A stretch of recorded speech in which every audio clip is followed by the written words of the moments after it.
بوحدة موحدة بوحدة وحيدا وأحدا بلا مدد وجدد ونسب ووصف في الكمال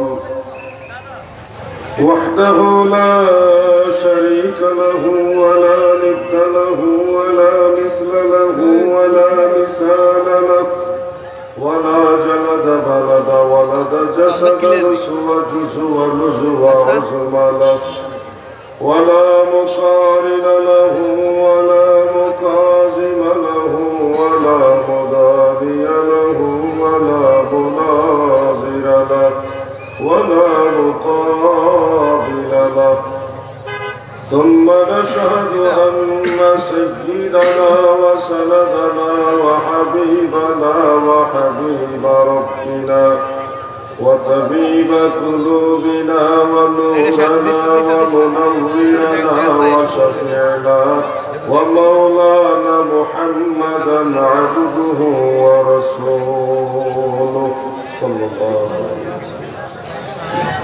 الذي يحمد حمده حمدا بعد حمده وآله وأصحابه وأهل بيته أجمعين أما بعد فقد قال الله تعالى إن الله وملائكته يصلون على النبي يا أيها الذين آمنوا صلوا عليه وسلموا تسليما يا اللهم صل ما شاء الله বক্সগুলি একটু বানাই দেন এই বক্স وعلى آل سيدنا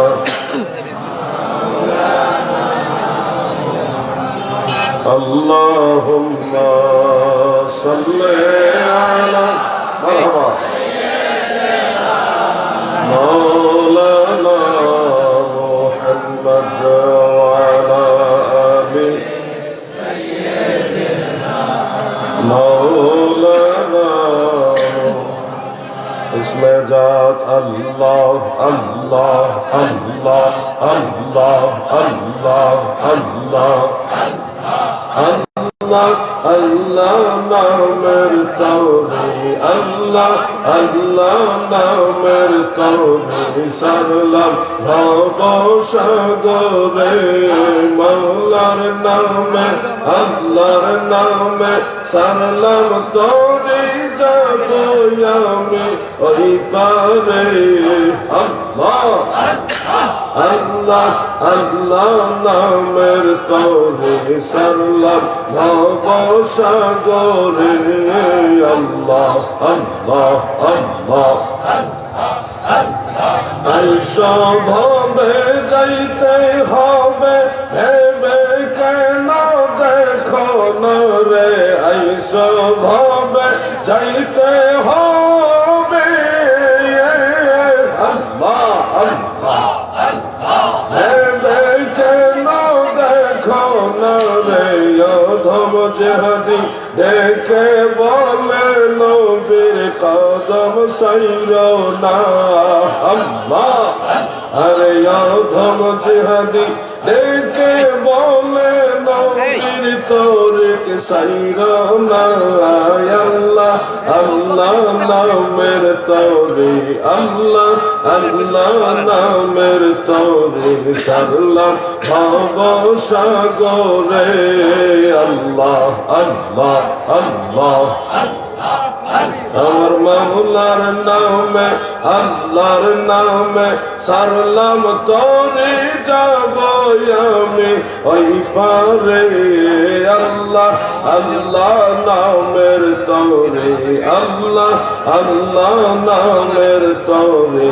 সারলাম ভব সাগরে আল্লাহ আল্লাহ আল্লাহ আল্লাহ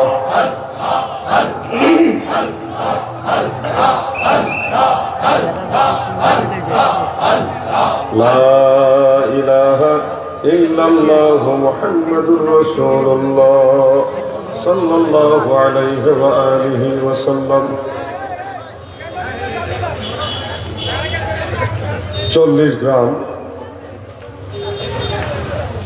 40 গ্রামের যুব সমাজের উদ্যোগে আয়োজিত কবরবাসী রুহের মাগফিরাত কামনায় প্রথম বার্ষিক ওয়াজ ও দোয়ার মাহফিলের এই ঐতিহ্যবাহী শহীদপুর কেন্দ্রীয় ঈদগাহ ময়দানে আয়োজিত সভার সম্মানিত সভাপতির আসনে রয়েছেন জনাব মোহাম্মদ দেলোয়ার হোসেন সাহেব, কুয়েত প্রবাসী। প্রধান অতিথি ইসলামের প্রথম খলিফা হযরত আবু বকর সিদ্দিক রাদিয়াল্লাহু আনহুর 36তম বংশধর, রাহবার শরিয়াত, পীর তরিকত, শাহ সুফি হযরতুল হাজ মাওলানা অধ্যক্ষ শাহ মাহমুদ সিদ্দিকী আল কুরাইশি সাহেব মাদ্দাজিল্লাহুল আলী, পীর সাহেব কিবলা কুমিল্লা দারুল আমান দরবার শরীফ আদর্শ সদর কুমিল্লা, এছাড়াও অন্যান্য ওলামায়ে কেরাম, দিগার সুশিক্ষিত সমাজ, প্রাণপ্রিয় মুমিন মুসলমান ভাইয়েরা, পর্দার আড়ালের মা ও বোনেরা, সকলের প্রতি আন্তরিক অভিনন্দন। শুরুতে মহান আল্লাহ তাআলা শাহী দরবারে শুকরিয়া দান, সবাই মিলে একসাথে বলি আলহামদুলিল্লাহ। পরম দয়ালু, মেহেরবান, সর্বশক্তিমান, মহাপরাক্রমশালী, প্রেমময়, দয়াময় আল্লাহ জাল্লা শানুহু আম্মা নওয়ালুহুর রহমতের দুয়ারে আরো শুকরিয়া আদায় করি যে মেহেরবান আল্লাহ তাআলা দয়া করে আমাদের মতো নালায়েক, নাচিজ, অধম, অযোগ্যদেরকে তিনার হাবিবের উম্মত হওয়ার সৌভাগ্য দান করেছেন। এই জন্য শুকরিয়া দান, আবারও বলি আলহামদুলিল্লাহ। সবচেয়ে আনন্দের খবর হলো এই মাহফিলটা 40 গ্রামের যুবকরা একসাথে আয়োজন করেছেন। এটা এই জামানায় সবচেয়ে বড় একটা আনন্দের খবর। একটা দুইটা গ্রাম না, 10টা 20টা গ্রামও না, 40টা গ্রামের যুবক একসাথে ঐক্যবদ্ধ হয়ে মাহফিলের আয়োজন করা, এই জমানায় এটা আমি মনে করি অসম্ভব কাজকে তারা সম্ভব করেছে। এই জন্যে এই 40 গ্রামের যুবকদের জন্য অন্তর থেকে হৃদয় ভরা দোয়া, ভালোবাসা এবং ভালো কামনা, তাদের জন্য আখিরাতের কল্যাণ কামনা আল্লাহ তাআলার দরবারে রাখছি। আলোচনার বিষয়বস্তু হলো আকায়েদে আহলে সুন্নাহ। প্রিয় ভাইরা, প্রথমেই আমাদের জানতে হবে আমরা মুসলমান হওয়ার পরেও সুন্নি মুসলমান কেন হইলাম। সরাসরি অনেকেই তো বলে যে আমরা শুধু মুসলমান, সুন্নি মুসলমান হওয়ার দরকার কি? প্রিয় ভাই, আমার এই বিষয়টা বোঝার জন্য আপনাকে রাসূল করিম সাল্লাল্লাহু আলাইহি ওয়া আলিহি ওয়া সাল্লামের জামানা এবং সাহাবীদের জামানার দিকে একটু খেয়াল করতে হবে। প্রিয় নবীজি পবিত্র কোরআনুল কারীমের একটা আয়াতে কারিমার তাফসীর করেছেন নিজেই, যেটা সূরা আলে ইমরানের 106 নম্বর আয়াতে রয়েছে। ইয়াউমা তাবিয়াদ্দু উজুহুন ওয়া তাসওয়াদ্দু উজুহুন, কিয়ামতের ময়দানে এক ধরনের চেহারা হবে উজ্জ্বল সুন্দর, আরেক ধরনের চেহারা হবে কালো। মানুষের চেহারা অটোমেটিক দুই রকম হয়ে যাবে। এক ধরনের মানুষের চেহারা অটোমেটিক সুন্দর হয়ে যাবে, আরেক ধরনের মানুষের চেহারা অটোমেটিক কালো হয়ে যাবে। এই যে দুইটা ভাগ হবে, কেন হবে? কাদের চেহারা সাদা সুন্দর হবে, কাদের চেহারা কালো হবে, এই ব্যাখ্যা দিতেছেন স্বয়ং রাহমাতুল লিল আলামিন। তাফসীরে দুররে মানসুরের মধ্যে মারফু হাদিসটা উল্লেখ, এবং তাফসীর ইবনে কাসির, তাফসীরে তাবারিতে, তাফসীর ইবনে আবি হাতিমে মওকুফ হাদিসগুলি হযরত ইবনে আব্বাস সহ অন্যান্য সাহাবী থেকে রয়েছে। সেখানে ইয়াউমা তাবিয়াদ্দু উজুহুন বলতে যাদের চেহারা উজ্জ্বল হবে, আল্লাহর রাসূল বলেছে তারা হবে আহলুস সুন্নাহ ওয়াল জামাত। তাহলে আপনারা বলুন, কিয়ামতের ময়দানে উজ্জ্বল চেহারার অধিকারী আমাদের হওয়া দরকার আছে না নাই? এজন্য আমাদেরকে রাসূল পাকের নির্দেশনা মোতাবেক আহলে সুন্নাহ ওয়াল জামাত হওয়া লাগবে, এছাড়া অন্য কোন দল জান্নাতে যাবে না। তিরমিজি এবং তাবরানীর মুআজামুল কবীরের riwayat থেকে আমরা জানতে পেরেছি আল্লাহর হাবিব রাহমাতুল লিল আলামিন বলেছেন, আমার উম্মত ৭৩ দলে বিভক্ত হয়ে যাবে। কুল্লুহুম ফিন-নার ইল্লা মিল্লাতান ওয়াহিদা ক্বালু মান হিয়া ইয়া রাসূলুল্লাহ ক্বালা মা আনা আলাইহি ওয়া আসহাবি। আমার নবীজি বলেন, আমার উম্মতের ৭৩ দলের মধ্যে সবাই জাহান্নামে যাবে, শুধু একটা দল ব্যতীত। আপনারা আমাকে একটু বলুন, ৭৩ দলের মধ্যে একটা দল যদি জান্নাতে যায়, জাহান্নামে যাবে কয়টা দল? ৭২ দল কোথায় যাবে? আমি বলছি না, আল্লাহর নবী বলেছে। তাহলে আপনারা নিশ্চয়ই সে জাহান্নামী ৭২ দলে থাকতে চান? যারা ৭২ দল তারাও কিন্তু মুসলমান দাবিদার থাকবে। যেই ৭২ দল জাহান্নামে যাবে তাদের মতো নামাজি, ফরহেজগার, একেবারে লেবাসদারি ফরহেজগার, রোজাদার, হজ করনেওয়ালা, হাজী সাহেব, বড় বড় আলেম, ডিগ্রি এগুলি থাকবে। আবার যে এক দল জান্নাতে যাবে তাদের মধ্যে নামাজি থাকবে, পরহেজগার থাকবে, আলেম থাকবে, রোজাদার থাকবে, আমলদার থাকবে, হাজী সাহেবও থাকবে। কিসের কারণে ৭২ দল জাহান্নামে যাবে আর মাত্র একটা দল জান্নাতে যাবে? কোন কারণে? এই কারণটা আজকে আপনারা চিনে রাখুন, বুঝে রাখুন। পবিত্র কোরআনের এক জায়গায় আল্লাহ তাআলা বলেছেন, ওয়াত্তাবি' সাবিলা মান আনাবা ইলাইয়া, তোমরা ওই রাস্তা অনুসরণ করো যেই রাস্তার মানুষগুলি আমি আল্লাহর দিকে সন্তুষ্ট চিত্তে চলে এসেছে। সহজ ভাষায় হলো, যারা আল্লাহকে রাজি খুশি করে পরপারে চলে গেছেন তাদের পথ অনুসরণ করো। মানে সাহাবী, তাবেঈ, চার মাযহাবের আইম্মাই কেরাম, আউলিয়াই কেরাম যেই পথে ছিল, আল্লাহ বলতেছেন ওই পথ অনুসরণ করো। খুব মনোযোগ দিয়ে কথাটা শুনবেন। আপনারা একটু আগে এশারে নামাজ পড়ে আসছেন, ইমাম সাহেব তিনি সূরা ফাতিহা পড়েছেন, আপনারা অন্যান্য নামাজে নিজেরা সূরা ফাতিহা পড়ছেন। একটা আয়াত সবাই অবশ্যই পড়েছেন, ইহদিনাস সিরাতাল মুস্তাকিম সিরাতাল্লাযীনা আন'আমতা আলাইহিম। পড়ছেন কিনা আপনারা? এটার অর্থ হলো, আল্লাহ আমাদেরকে সরল সঠিক পথে পরিচালিত করুন, চালান, যেই পথে আপনার নিয়ামত প্রাপ্ত বান্দারা পরিচালিত হয়েছে।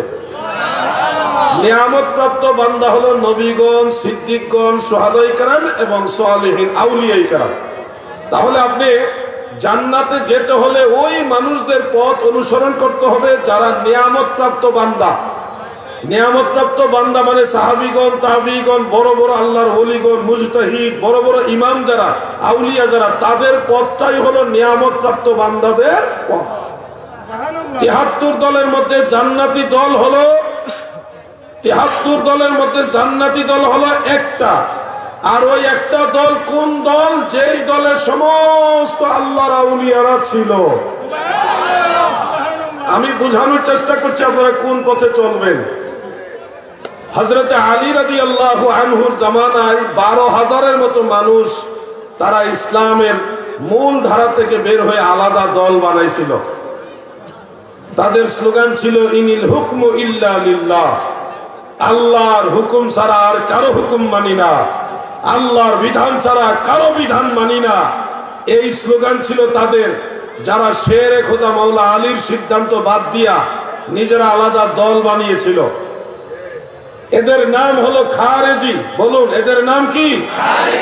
এটা আমার মাদ্রাসা পড়ুয়া অথবা ইসলামের ইতিহাস জানে, সবাই কথাগুলি জানে। তাহলে এই 1400 বছর পরেও, একটা ভালোভাবে মনোযোগ দিয়ে কথাটা শুনেন, 1400 বছর পরেও আল্লাহর কোরআনের দোহাই দিয়া ইমামদেরকে অমান্য করে আলাদাভাবে চলতে চায় এমন কিছু লোক পাওয়া যায়। ইনিল হুকমু ইল্লা লিল্লাহ দ্বারা যারা স্লোগান তুলেছিল যে আল্লাহর হুকুম ছাড়া কারো হুকুম চলবে না, ওই স্লোগান দিয়ে হযরত আলী রাদিয়াল্লাহু আনহুকে তারা অমান্য করেছেন। ইমাম মানে নাই, মাওলা আলীর ফায়সালাকে তারা ডিসঅ্যালাউ করেছে, অগ্রহণ করেছে। এখন আপনারা বলুন, হযরত আলী রাদিয়াল্লাহু আনহু কি কোরআনের হুকুমের বাইরে ছিল? ওনার নির্দেশনা মানাটাই হলো কোরআনের হুকুম। ইয়া আইয়ুহাল্লাযীনা আমানু আতিউল্লাহ ওয়া আতিউর রাসূল ওয়া উলিল আমরি মিনকুম। উলিল আমরি মিনকুম মানে হলো যারা এই খুলাফায়ে রাশিদিন সহ দ্বীনের বড় বড় মুজতাহিদ ফকিহ, বড় বড় মুহাদ্দিস ইমাম যারা, তাদের অনুসরণ করা মানে হলো কোরআন হাদিসের অনুসরণ করা। কারণ ওনারা সব সময় মানুষকে কোরআন এবং হাদিসের দিকে ধাবিত করেন। এজন্য হযরত আলীকে বাদ দিয়া যারা বলছে কোরআনের হুকুম ছাড়া কারো হুকুম মানবো না, এই স্লোগান দিয়ে যারা বাদ হয়েছে, এই সিলসিলা কিন্তু এখনো আছে। আপনি ডানে বামে নজর করলে দেখবেন আল কোরআনের আলো ঘরে ঘরে আলো, কোরআন ছাড়া অন্য কিছু মানি না, মানবো না। এই স্লোগান শুনতে ভালো লাগে, কিন্তু উদ্দেশ্য ওই খারিজিদের মতোই। এই লোকগুলো যারা আজকে বলে, আমরাও কিন্তু বলি আল কোরআনের আলো ঘরে ঘরে আলো, কিন্তু আমরা শুধু কোরআনের কথা বলি না, আমরা বলি কোরআন সুন্নাহর আলো ঘরে ঘরে। আমরা কোরআনও চাই, নবীর সুন্নাহও চাই, আল্লাহও চাই, আল্লাহর নবীও চাই, চাই কিনা? শুধু কোরআনের স্লোগান যারা দিত এরা হলো ওই খারিজিরা, যারা বলতো কোরআনের হুকুম ছাড়া আর কোন হুকুম মানি না, আল্লাহর হুকুম ছাড়া আর কারো হুকুম চলবে না। এই স্লোগান দিয়ে খারিজিরা মাওলা আলীর দল বাদ দিয়ে আলাদা দল বানাইছিল। এই ধারাবাহিকতা এখনো আমরা কিছু লোক দেখি যারা বড় বড় পীর বুজুর্গদেরকে বিভিন্ন ভাবে নেগলিজেন্সি করে, বলে পীর সাহেব ধরার কোনো দরকার নেই, পীর কি করবে সে নিজেই তো জান্নাতে যাবে কিনা গ্যারান্টি নেই। মানে পীর যারা মাশায়েখ যারা, তাদের উপরে অ্যাটাক করে করে ওয়াজ করে।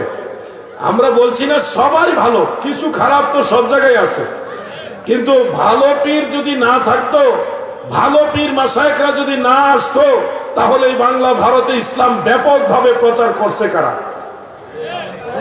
ভালো পীর মাশায়েখ যারা, হক্কানি পীর মাশায়েখ যারা, তারাই তো ইসলাম প্রচার করছে।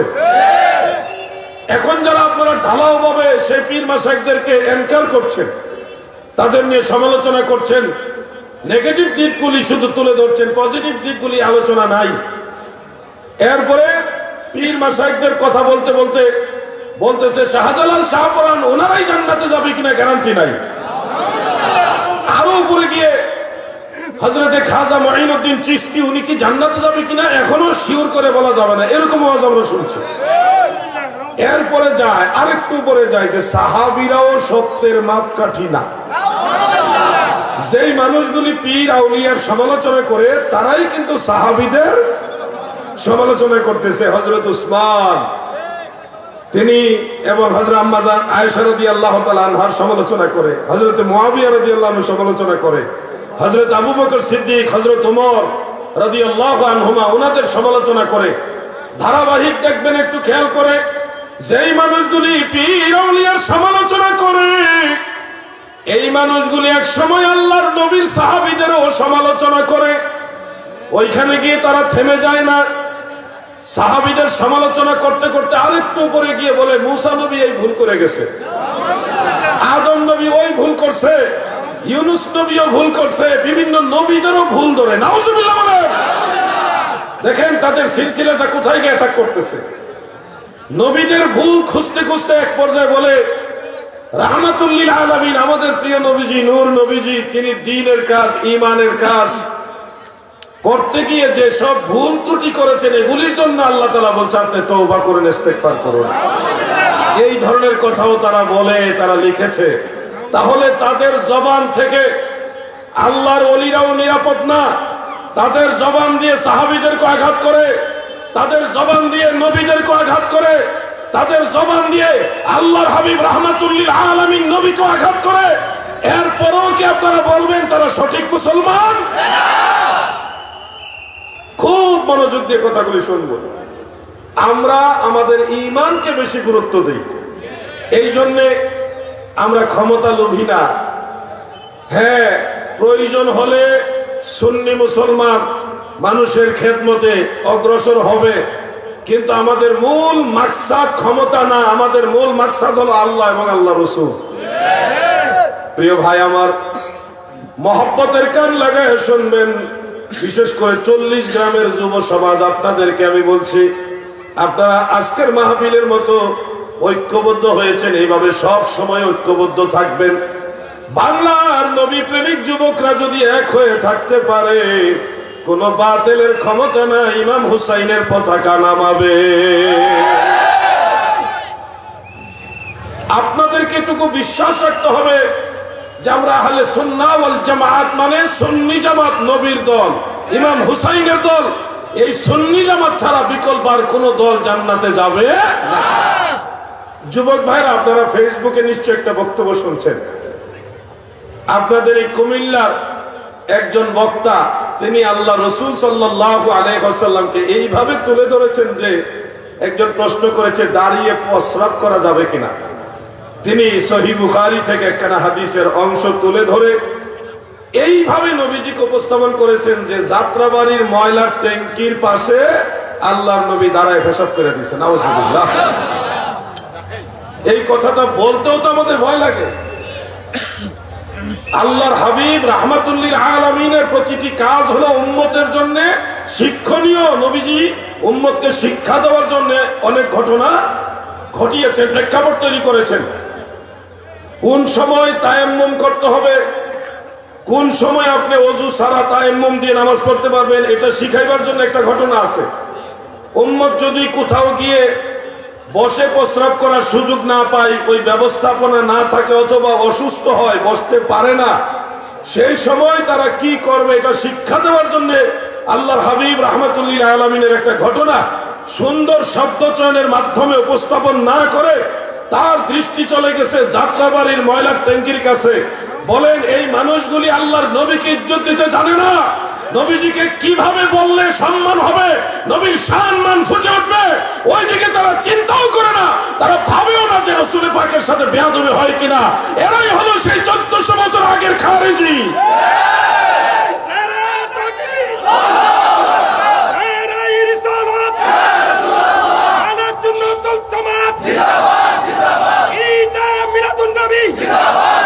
আমি কোন ব্যক্তির বিরোধিতার জন্য কথা বলছি না, কোন ব্যক্তির বিরোধিতার জন্য বলছি না।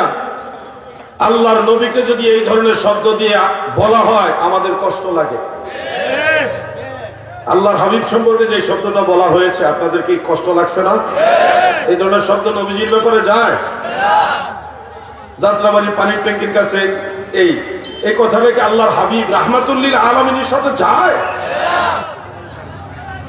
প্রিয় ভাই আমার, যুবক ভাইরা, এই বিষয়গুলি আপনাদের মনে রাখতে হবে। তাদের জবান থেকে আল্লাহর রাসূল নিরাপদ না,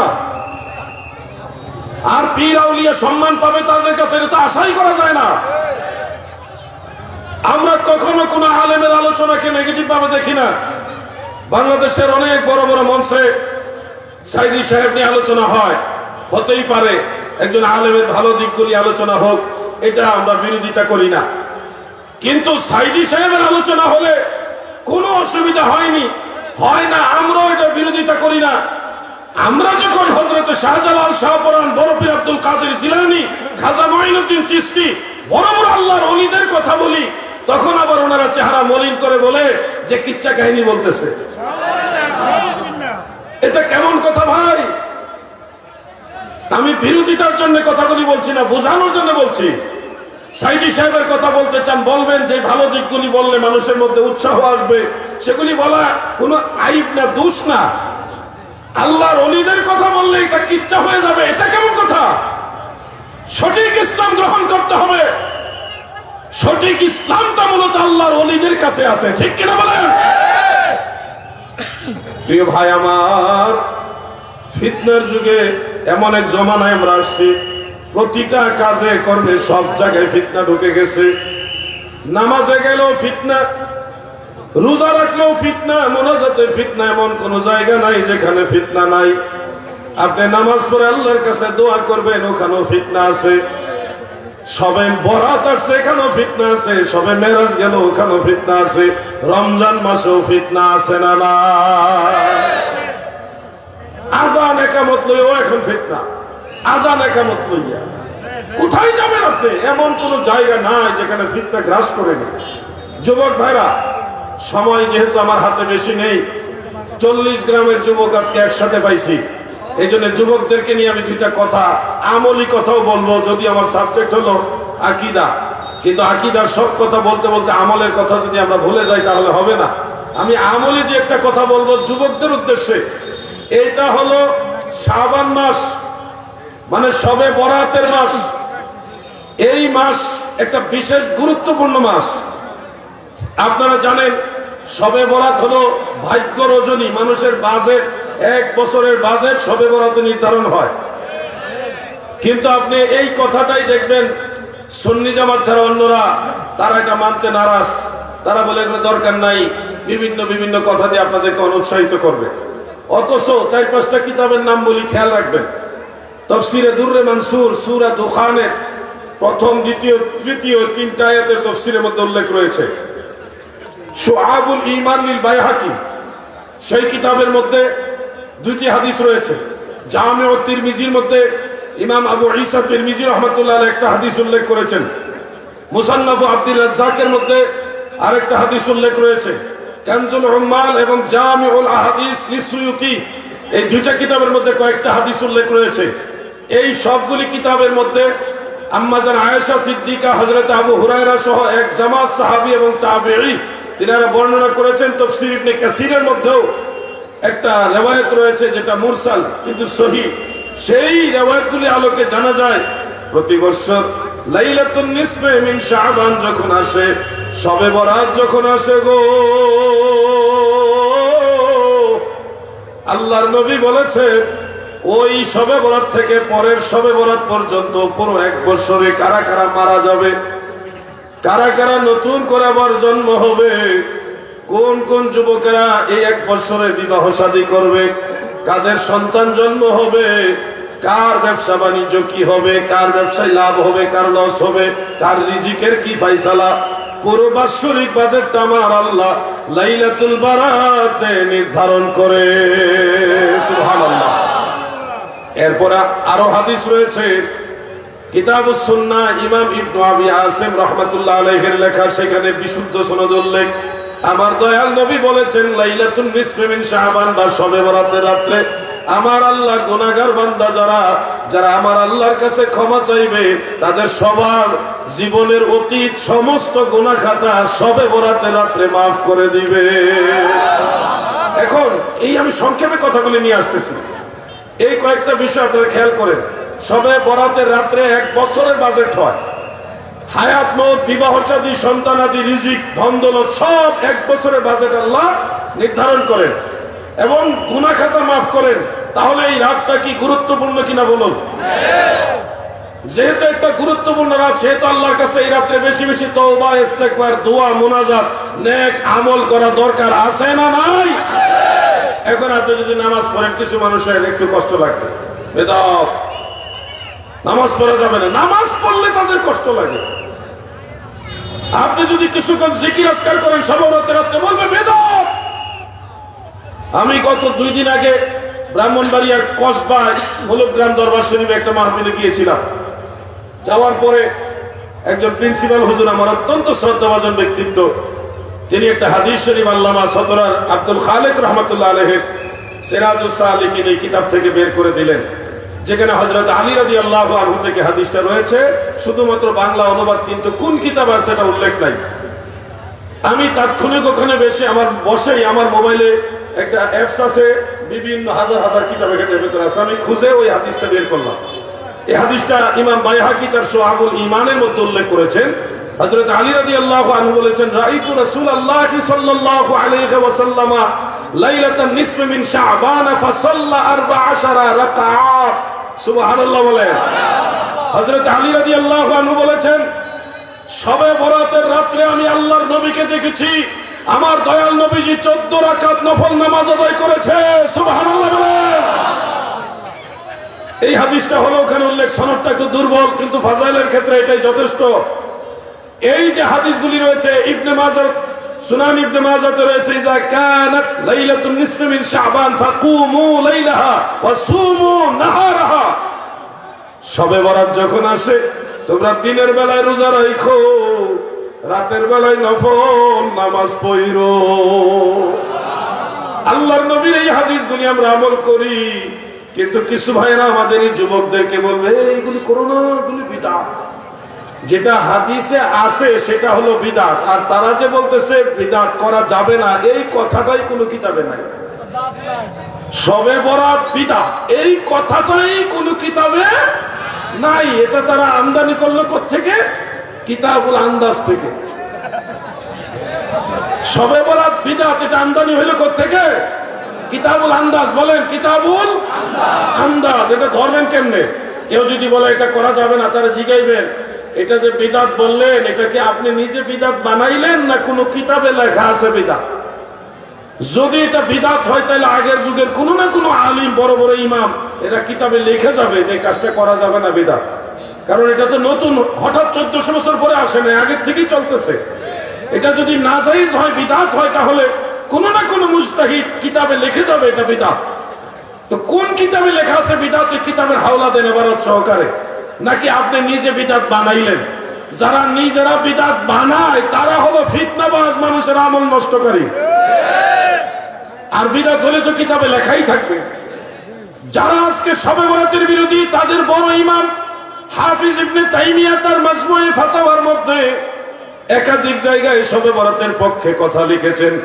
এমনকি তিনি লিখেছেন, মাদারুজুন নবুওয়াতের মধ্যে উল্লেখ রয়েছে, আব্দুল হক মুহাদ্দিসে দেহলভী উল্লেখ করেন, হাসিয়াতুত তাহতাবি আলা মারাকিল ফালাহ, সেই কিতাবের মধ্যে ইমাম তাহতাবি রাহমাতুল্লাহ আলাইহি তিনি এই দলিলটা উল্লেখ করেছেন। আল্লাহর নবীর সাহাবী এবং যারা তাবেঈ ছিলেন, খালিদ বিন মাদান, হযরতে শাআবী, হযরতে তাউস, লুকমান বিন আমির, ইমাম আযম আবু হানিফা, এই বড় বড় তাবেঈরা এক জামাত যখন লাইলাতুন নিসফি মিন শাবান শবে বরাত আসতো, ওনারা সবাই দল বেঁধে মসজিদে প্রবেশ করতেন, রাত জেগে মহান আল্লাহর ইবাদতে লিপ্ত থাকতেন। তাহলে আমরা যে শবে বরাত পালন করি, এটা বিদআত নয়, এটা ইবাদত। এটা জায়েজ না, জায়েজ নয়, এটা জায়েজ। এটা বিদআত নয়, এটা সুন্নাত, সুন্নতে সাহাবা। ঠিক কিনা বলে? কিন্তু যারা এটা বিদআত বানাইছে, এটা কিতাবুল আন্দাজ দিয়ে বানাইছে। আমাদের জেনারেশন যারা, যাদের বয়স 40+, এই জেনারেশনে আমরা শবে বরাত আসলে মাগরিবের নামাজ পড়তাম মসজিদে যায়া, তারপরে জিকির আজকার, ওয়াজ নসিহত, এশার নামাজ পড়তাম মসজিদে, তারপরে এশারের পরে আবার ওয়াজ শুনে বিলাত কিয়াম মুনাজাত, তারপরে সিন্নি খাইতাম তবর খাইয়া, তারপরে মাইকের আওয়াজ দেখতাম কোন গ্রামে মাইক বাজতাছে, যেই গ্রামে মসজিদে মাইক চলতেছে আবার দৌড়াইয়া ওই মসজিদে যাইতাম, যাইয়া সেখানেও হুজুরের সাথে জিকির করছি, নামাজ পড়ছি, তারপরে মিলাদ কিয়াম হয়েছে, দোয়া হয়েছে, আবার সিন্নি দিছে, আবার খাইছি। এরপরে ওখানে শেষ হয়েছে, পরে আবার মাইকে কান লাগাইছি কোন গ্রামের মাইক বাজতেছে, যেই গ্রামে আবার মাইক বাজতেছে দিছি দৌড় ওই গ্রামের মসজিদে গিয়া ওখানে আবার কিছুক্ষণ জিকির করছি, হুজুরের সাথে ওয়াজ শুনছি, হুজুরের সাথে নামাজ পড়ছি, মিলাদ হয়েছে, কিয়াম হয়েছে, মুনাজাত হয়েছে, আবার সিন্নি খাইছি। এই শবে বরাতের রাত্রে 3 থেকে 4 বার সিন্নি খাইছি। আমার কথা, আমাদের জেনারেশনের কথা বলতেছি। 3-4 মসজিদে নামাজ পড়ছি, জিকির করছি, ওয়াজ শুনছি, মিলাদ পড়ছি, দোয়া শরীফ হইছি, আর সিন্নি খাইছি। খাইয়া রাত 2টা, 2:30, 3টা পর্যন্ত। এখন আর কোনো মাইক বাজে না। তখন এলাকার মসজিদে গিয়া মুরব্বী যারা আছে, দাদা বা দাদার বয়সী বা বাবার বয়সী, তাদের সাথে নামাজ পড়তাম। নামাজ পড়ে ফিরে দেখি, মনে করেন 14 রাকাত, 16-20 রাকাত নামাজ পড়ে মনে করতাম যে হাজার হাজার রাকাত নামাজ পড়ছি। পইরা আর দাঁড়ায় থাকতে পারি না, পরে এমন হয়েছে কোরআন তেলাওয়াত করছি, তাসবিহ দিছে, তাসবিহ করে আবার ঘুমায় ঘুমায় পড়তেছি। এইভাবেই ফজর আজান দিছে, এরপরে আবার ওযু কালাম কইরা ফজরের নামাজ পড়ে বাড়িতে গিয়ে ঘুমাইছি। এই হলো আমাদের জেনারেশনের শবে বরাত পালন। কিন্তু এই জেনারেশনে, বর্তমান জেনারেশনে কিন্তু ইবাদতের এই আনন্দটা অনেকটাই কমে গেছে। নাকি ভুল বললাম আমি? নাকি আপনারা এই ইবাদতের আনন্দ বাড়াইতে হবে। আপনার কাছে বলবে হালুয়া রুটি বিদআত, আপনি বলবেন ভাই হালুয়া রুটি বিদআত হলে ইমাম সাহেবের খাবার দেওয়া বিদআত। হালুয়া রুটি কেমন বিদআত? যে নবীজির জামানায় শবে বরাত উপলক্ষে হালুয়া রুটি ছিল না, সাহাবীদের জামানায় ছিল না, এই জন্য এটা পরে আবিষ্কৃত হয়েছে বিদআত। তো আল্লাহ রসুলের জামানায়, সাহাবীদের জামানায় ইমাম সাহেবকে 3 বেলা খাবার দেওয়ার সিস্টেমও ছিল না। তো যেই যুক্তিতে হালুয়া রুটি বিদআত, ওই যুক্তিতে ইমাম সাহেবের খাবারও বেদাত। এটা চললে ওইটাও চলবো, এটা বন্ধ হইলে এটাও বন্ধ হইব, ঠিক কিনা বলেন? দেখবেন মাসআলা ঘুরে জায়গাটায় করছে। ইমাম সাহেবের 3 বেলা খাবার নাজায়েজ বলছি না, অবশ্যই জায়েজ, কিন্তু কোন দলিলের ভিত্তিতে জায়েজ হইল? আপনারা মনে রাখবেন এই কথাগুলো। প্রিয় নবীজি সাল্লাল্লাহু আলাইহি ওয়াসাল্লাম এবং সাহাবায়ে কেরামের জামানায় ইমাম সাহেবকে মুসল্লির বাড়ি 3 বেলা খাবার দেওয়ার এই প্রচলন ছিল না। পরবর্তীতে এই সিস্টেমটা চালু হয়েছে, কারণ ইমাম সাহেবেরও তো সংসার আছে, পেট আছে, আওলাদ আছে, তাকে সহযোগিতা করতে হবে। আইম্মায়ে কেরাম কোরআন সুন্নাহ গবেষণা করে বলেছে এটা ইমাম সাহেবের বেতন দেওয়া, খাবার দেওয়া এটা জায়েজ আছে। এটার উপর ফতোয়া হয়েছে। ওই যে দলিল কি? দলিল হলো মান সান্না ফিল ইসলামে সুন্নাতান হাসানাহ কানা লাহু আজরুন ইলা আখিরিল হাদিস। ইসলামের মধ্যে ভালো কোন রীতি কেউ যদি আবিষ্কার করে, এই ভালো রীতির জন্য তার সওয়াব আছে। সওয়াব মানে প্রতিদান আছে। দাদু ভাই আমার, মানুষকে খাবার দেওয়া নিঃসন্দেহে ভালো কাজ। আইয়ুল ইসলামি খায়রুন ক্বালা তুতঈমুত তাআম। ইসলাম ধর্মের সর্বোত্তম কাজ হলো মানুষকে খাবার দেওয়া। এই 2-3টা হাদিস এগুলি থেকে স্পষ্ট হয় ইমাম সাহেবের খাবার দেওয়া ভালো কাজ, এবং এই ভালো কাজের রেওয়াজ প্রচলন করলো এটা সওয়াবের কাজ হবে।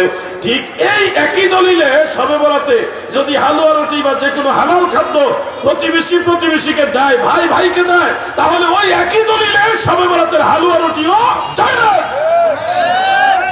শুনুন আমার ভাইরা, মূলনীতি ওই আপনার বেলা জায়েজ, অন্যদের বেলা না জায়েজ, এই ফতোয়া চলবে না। এই জন্য আপনাদেরকে বলবো, 40 গ্রামের যুবক, আমার কলিজার টুকরা যুবক ভাইরা, তোমরা এবার শবে বরাতে ইবাদতের আনন্দের সেই মৌসুম জাগ্রত করো। তোমরা নামাজ পড়বে, শবে বরাত উপলক্ষে নামাজ পড়বে, কোরআন তেলাওয়াত করবে, জিকির করবে, প্রয়োজনে 3-4 মসজিদে তবরুক খাইবে। এটা একটা আনন্দ, না জায়েজ কাজ তো না, ভালো কাজ। তবরুক খাওয়া কি জায়েজ আছে? ঘুমাইছেন আপনারা? তবরুক খাওয়া জায়েজ আসেনি? খাবেন, 3-4 মসজিদে ঘুরবেন আর খাবেন। আপনার যার সামর্থ্য আছে মসজিদে জিলাপি দিবেন, খেজুর দিবেন, পারলে বিরিয়ানি দিবেন, অথবা খিচুড়ি দিবেন। এলাকার মানুষ হালুয়া রুটি এগুলি মসজিদে দিবেন, মানুষ খাবে, দোয়া করবে, ময় মুরব্বির ইসালে সওয়াবের উদ্দেশ্য এগুলি করবেন, নেক নিয়তে করবেন, আল্লাহ আপনাদেরকে উত্তম প্রতিদান দিবেন। আর আপনারাও মসজিদে ইবাদতের আনন্দ জাগ্রত করুন। এই তো দরজার কিনারে কোরআন নাড়তেছে মাহে রমাদান।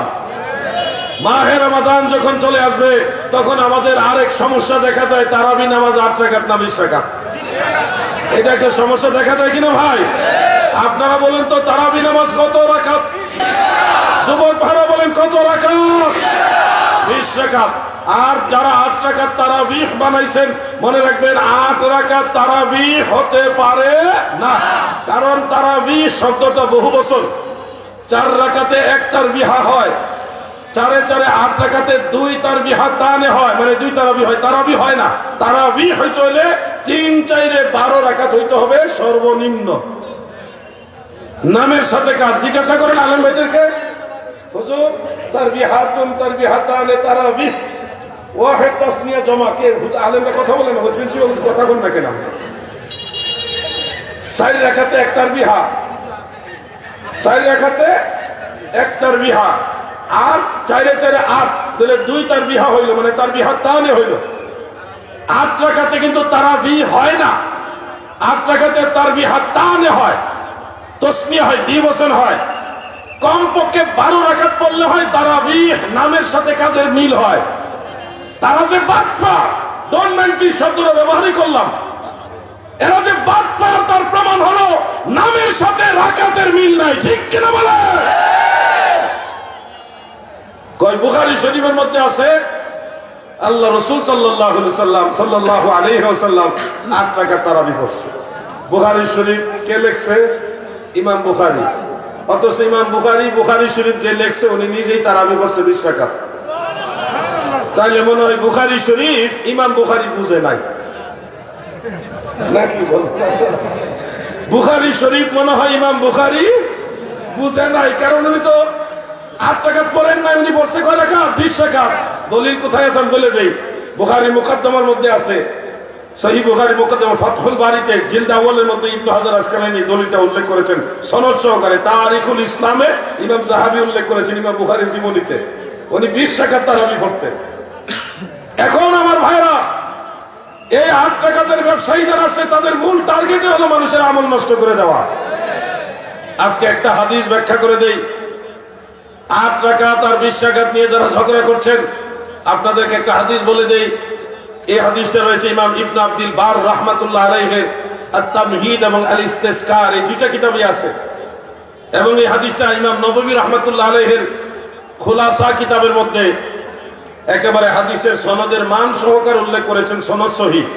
মোল্লা আলী কারীর মেরকাতের মধ্যে আছে। হাদিসটা সনদ সহকারে বর্ণনা করেছেন ইমাম আবু বকর বাইহাকি রাহমাতুল্লাহ আলাইহি তিনার দুইটা কিতাবের মধ্যে। একটা হলো মারিফাতুস সুনান ওয়াল আসার, আর একটা হলো সুনানুল কুবরা লিল বাইহাকি। এই দুইটা কিতাবে সনদ সহকারে হাদিস আনছেন। ইমাম জালালউদ্দিন সুয়ুতি হাদিসটাকে সহিহ বলেছেন, ইবনু হাজার আসকালানী সহিহ বলেছেন, ইমাম শিহাবউদ্দিন কাসতালানী সহিহ বলেছেন, ইমাম মোল্লা আলী কারি সহিহ বলেছেন, ইমাম হাফেজ ইরাকি জাইনুদ্দিন ইরাকি এটাকে সহিহ বলেছেন, এছাড়া ইমাম আব্দুল বাকি জুরকানি সহিহ বলেছেন, আর ইবনু হাজার আসকালানী তো ফাতহুল বারীতে সহিহ বলেছেনই। ইমাম ইবনে রজব হানবলী দামেশকি উনিও হাদিসটাকে সহিহ বলেছেন, আরো বহু ইমামই হাদিসটাকে সহিহ বলেছেন। হাদিসটা হলো কানু ইয়াকুমুনা ফি আহদে ওমর ইবনুল খাত্তাব রাদিয়াল্লাহু আনহু 20 রাকাতান, অর্থাৎ হযরত ওমর রাদিয়াল্লাহু আনহুর জামানায় রাসূল পাকের সমস্ত সাহাবারা ঐকমত্য পোষণ করে, মানে কোন ধরনের ইখতিলাফ ছাড়া। আল ইস্তিসকারের মধ্যে উল্লেখ আছে, আর তামহিদের মধ্যে আছে যে বেলা খিলাফিন মিনাস সাহাবা, সাহাবীদের মধ্যে কোন ধরনের মতানৈক্য ছাড়া সবাই 20 রাকাত তারাবি পড়েছে। আমি জানতে চাই 40 গ্রামের যুবক ভাইরা, আল্লাহর রাসূলের সব সাহাবারা 20 রাকাত তারাবি ব্যাপারে একমত, আমরা কি একমত না দ্বিমত? নারে তাকবীর, আল্লাহু আকবার, রিসালাত, ইয়া রাসূলুল্লাহ, সুন্নাত ওয়াল জামাত, জিন্দাবাদ জিন্দাবাদ, ইমাদ মওদুদিবাদ, জিন্দাবাদ জিন্দাবাদ। প্রিয় ভাইরা আমার, এই কথাগুলো আপনাদের বলার উদ্দেশ্য হলো ডানে বামে যত ফিতনা আছে এরা কিন্তু আপনাদের আমল নষ্ট করে দিবে। তাহলে আমরা 20 রাকাত তারাবি পাইলাম একেবারে সাহাবায়ে কেরামের ইজমা ঐকমত্য দ্বারা। আমার প্রিন্সিপাল হুজুর আছেন, আরো আলেম ওলামা আছেন, আলিয়া মাদ্রাসার কামিলে ফিকহ বিভাগে একটা কিতাব পড়ায়, উসুলে বাজদাবি। উসুলে বাজদাবি পড়ায় কিনা হুজুর? এখানে ওই ফাজিল মাদ্রাসা এটার মধ্যে নাই, ব্যক্তিগত থাকলে কিন্তু পড়ায় না, কামিল মাদ্রাসায় পড়ায়। ওই উসুলে বাজদাবির মধ্যে উল্লেখ রয়েছে সাহাবায়ে কেরামের ইজমা হলো হাদিসে মুতাওয়াতিরের সমতুল্য। অর্থাৎ সাহাবায়ে কেরাম যেই ব্যাপারে একমত, এটাকে যদি কেউ দ্বিমত পোষণ করে তার ঈমানই থাকবে না, সে আর জান্নাতে যেতে পারবে না। আমরা কি সাহাবীদের পথে আছি না নাই? সবাই বলেন আছি না নাই? তাহলে বলেন তারাবি কয় রাকাত? 20 রাকাত। জোরে বলেন কয় রাকাত? 20 রাকাত। আর 8 রাকাতের যে বর্ণনা বুখারী এবং তিরমিজিতে আছে এটা হলো তাহাজ্জুদ নামাজের হাদিস। মা কানা ইয়াজিদু ফি রামাদানা ওয়ালা ফি গায়রিহি 11 রাকাতান। আমার নবীজি মাহে রমাদান এবং অন্যান্য মাসে 11 রাকাতের বেশি নামাজ পড়তেন না। এই হাদিস বয়ান করেছেন আম্মা জান আয়েশা। কত রাকাত? 11 রাকাত। তারা কায়দা করে এখানে 3 রাকাত নামায় বেতের আর 8 রাকাত নামায় তারাবি, অথচ হাদিসে তারাবি শব্দ নাই। রমজান মাসে এবং রমজানের বাইরে সব সময় নবীজি নামাজটা পড়তেন। তাহলে তারাবি নামাজ তো সারা বছরই আছে, তাই না? তাহলে এখানে তো বোঝা যাচ্ছে এই নামাজটা তারাবির হাদিস না, এই হাদিসটা তারাবির হাদিস না, এটা হলো তাহাজ্জুদের হাদিস। এরপর ওই হাদিস নিয়ে আরো কথা শুনেন। আম্মা জান আয়েশা এখানে বলছে নবীজি 11 রাকাতের বেশি কখনোই পড়তেন না। এই সহিহ বুখারীতে আরেকটা হাদিস মা আয়েশা থেকে আসছে, ওখানে উনি বলেছেন আমার নবীজি 13 রাকাত পড়তেন। তাহলে আগের হাদিসে বলছে 11 বেশি কখনোই পড়তেন না, আর পরের হাদিস আমরা পাইলাম নবীজি 13 রাকাত পড়ছেন। সেই বুখারী এবং সহিহ মুসলিম উল্লেখ হযরত আব্দুল্লাহ ইবনে আব্বাস রাদিয়াল্লাহু আনহুমা তিনি বর্ণনা করেছেন আল্লাহর রাসূল সাল্লাল্লাহু আলাইহি সাল্লাম 15 রাকাত পড়তেন রাতের বেলায়। কত রাকাত? তাহলে কি 11 রইল না আরো বাড়লো? এখানেও শেষটা হযরত জাবের আল জুহানি রাদিয়াল্লাহু আনহু, ওই সাহাবী আবার রাসূল পাকের রাতের নামাজের বর্ণনা দিয়েছে, ওইখানে আবার পাওয়া গেছে 17 রাকাত। কত রাকাত? তাহলে 11 রইল না আরো বাড়লো? এখন এই যে 11, 13, 15, 17 বাড়লো, তাহলে কি একটা সত্য আর একটা মিথ্যা? না। দয়াল নবীজি অনেক সময় এই 8 রাকাত তাহাজ্জুদ পড়তেন, 3 রাকাত ভিতর পড়তেন, এই হইল 11। অনেক সময় একটু বেশি পড়তেন ভিতর সহকারে, 13 হইতো। অনেক সময় আরো একটু বেশি পড়তেন, এইভাবে বাড়তেন, নামাজ বাড়তো কমতো। এখন ভাই যখন সাহাবাই কেরাম যেরকম দেখেছে, সাহাবাই কেরাম ওই রকমই বর্ণনা করেছে, কোনোটাই মিথ্যা বলেননি, সবগুলি সত্য। কিন্তু এই প্রত্যেকটা হাদিস হলো তাহাজ্জুদ নামাজের হাদিস। কিন্তু আফসোস হলো আমাদের ভাইয়েরা তাহাজ্জুদ নামাজের এই হাদিসগুলি এনে তারাবির নামাজের সাথে মিলাই দিয়েছে। এই হলো ফিতনা। যুবক ভাইয়েরা, আমার সময় একেবারে আমার হাতে কম, যার কারণে আমি কি করব আমি সেটা বুঝে পাচ্ছি না। আপনাদেরকে শুধু অনুরোধ করছি, আমরা যতগুলি কথা বলবো এই কথাগুলি আমাদের নিজস্ব বানোয়াট কথা না, আমরা চাপাইয়া দিতেছি এরকম না, বরং আগের ইমামরা যেইভাবে চলেছে আমরা আপনাদেরকে ওইভাবেই চলার জন্য বলতেছি। বিশ্বাসের তারাবিকে আমরা বানাইছি না, আগের থেকে আসছে। যারা মিলাদকে মানেন না, মিলাদকে আমরা বানাইছি না, আগের থেকে আইছে। খুব খেয়াল করেন, মিলাদকে আপনি খুঁজে পান না। আমি যখন কুড়িগ্রামে গেছিলাম মাহফিলে নাগেশ্বরী থানায়, তখন ওই অঞ্চলের হেফাজত, কওমি এবং জামাত সব ধরনের আলেমরা, 6টা দলের আলেম আমার সাথে একটা মুজাকারায় বসেছিল, আলোচনায় বসেছিল। এক ধরনের ডিবেট, সরাসরি ডিবেট না, কিন্তু এটা মুজাকারা। সেখানে কয়েকজন মুবাহিস উপস্থিত ছিলেন, বয়োজ্যেষ্ঠ কওমি অঙ্গনের বড় বড় আলেম উপস্থিত ছিলেন। ওনারা অত্যন্ত ভদ্র এবং শরীফ। এনারা এই নবীজির মিলাদ নিয়ে কথা বলেছিলেন, প্রশ্ন করেছিলেন। আমি ওনাদের উত্তরে বলেছিলাম যে মিলাদ মুস্তাহাব, প্রচলিত মিলাদ এটা মুস্তাহাব। আহলে সুন্নাত ওয়াল জামাতের 140 জন হাফিজুল হাদিস ও মুজতাহিদ বড় বড় ইমাম মিলাদুন নবীর পক্ষে কিতাব লিখে গেছেন। আমি কয়েকজনের নাম বললাম, বলার পরে আরেকজন আমাকে প্রশ্ন করলো, ওনারা কি মূল মিলাদের ব্যাপারে লেখছে না প্রচলিত মিলাদকে মুস্তাহাব বলছে? আমি উত্তরে বলেছিলাম যে মূল মিলাদ তো আল্লাহ রসুল নিজেই করছে, এটা তো সুন্নাত। আর প্রচলিত মিলাদকেই ইমামরা মুস্তাহাব বলছে। প্রচলিত মিলাদ মুস্তাহাব, আর মূল কাজ তো আল্লাহর নবী নিজেই করছে। ইমাম ইবনে হাজার আসকালানী, ইমাম সুয়ুতী রাহমাতুল্লাহ আলাইহি, তিনি লিখেছেন কাদ ইস্তিখরাজা লাহুল হাফিজ ইবনে হাজার আসলান মিনাস সুন্নাহ। মিলাদের আসল, মিলাদুন নবী যে জায়েজ, এটা যে সওয়াবের কাজ, এটার আসল ভিত্তি বের করেছে সুন্নাহ থেকে, রাসূলের সুন্নাহ থেকে।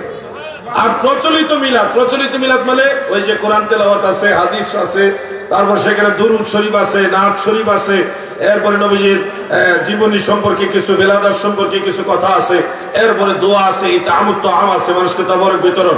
এই প্রচলিত মিলাদটাকেই মুহাদ্দিসিন ফুকাহায়ে কেরাম বলেছে মুস্তাহাব, ইউস্তাহাব্বু লানা ইজহারু শুকর বিমাউলিদিন নবী সাল্লাল্লাহু আলাইহি সাল্লাম, যে আল্লাহ রসুলের মিলাদের মাধ্যমে আল্লাহর শুকরিয়া আদায় করা আমাদের জন্য মুস্তাহাব।